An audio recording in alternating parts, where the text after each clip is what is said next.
Guys, അപ്പം നമുക്ക് ഈ ചീര പൊക്കിയാലോ? അപ്പം ഞാൻ ആ ചീരയും ഒരു കടച്ചക്കയും പറിച്ചെടുക്കുന്നുണ്ട്. അപ്പോൾ അതിനൊപ്പം ഒരു പച്ചക്കുതിരയും കൂടി ഇങ്ങ് പോന്നിട്ടുണ്ട്.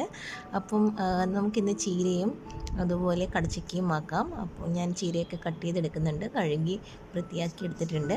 അപ്പം ഞാൻ ചീര സാധാരണ മുളക് പൊടിയും നമ്മുടെ ക്രഷ്ഡ് മുളകും അതുപോലെ കുറച്ച് മഞ്ഞളും ഉള്ളിയൊക്കെ ഇട്ടാണ് വഴറ്റിയെടുക്കാറ്. അപ്പം ആ രീതിയിൽ ഞാൻ കുറച്ച് അത്യാവശ്യം ഓയിൽ ഒഴിച്ച് അപ്പോൾ കുറച്ച് ടേസ്റ്റി ആയിരിക്കും. അപ്പം നാടനായതുകൊണ്ട് തന്നെ നല്ല ടേസ്റ്റിയാണ്. അങ്ങനെ ചക്കയും ഒക്കെ കട്ട് ചെയ്തെടുക്കുന്നുണ്ട്. അപ്പം ചക്ക എനിക്ക് എപ്പോൾ നോക്കിയാൽ എപ്പോഴും അത് കറക്റ്റായിട്ട് എടുക്കാൻ അറിയില്ല. കാരണം അത് മൂത്തതാണോ എന്നുള്ളത് നമ്മൾ നോക്കാതെ എടുത്തു കഴിഞ്ഞാൽ വലിയ ടേസ്റ്റ് ഉണ്ടാവത്തില്ല. അപ്പം അങ്ങനെ ഭാഗ്യത്തിന് ഇത്തവണ എടുത്തപ്പോൾ വലിയ കുഴപ്പമില്ലാതെ കിട്ടി. അങ്ങനെ ചക്കയും ഞാൻ താളിച്ചെടുക്കുന്നുണ്ട്. അപ്പോൾ ഇതിനൊരു കോമ്പിനേഷനായിട്ട് ഒരു സൈഡായിട്ട് ഞാൻ പപ്പടവും കൂടി വറുത്തെടുക്കുന്നുണ്ട്. അങ്ങനെ നമ്മുടെ കറിയൊക്കെ റെഡിയായി. അപ്പോൾ വീഡിയോ ഇഷ്ടപ്പെട്ടുവെങ്കിൽ ലൈക്ക്, ഷെയർ, സബ്സ്ക്രൈബ്.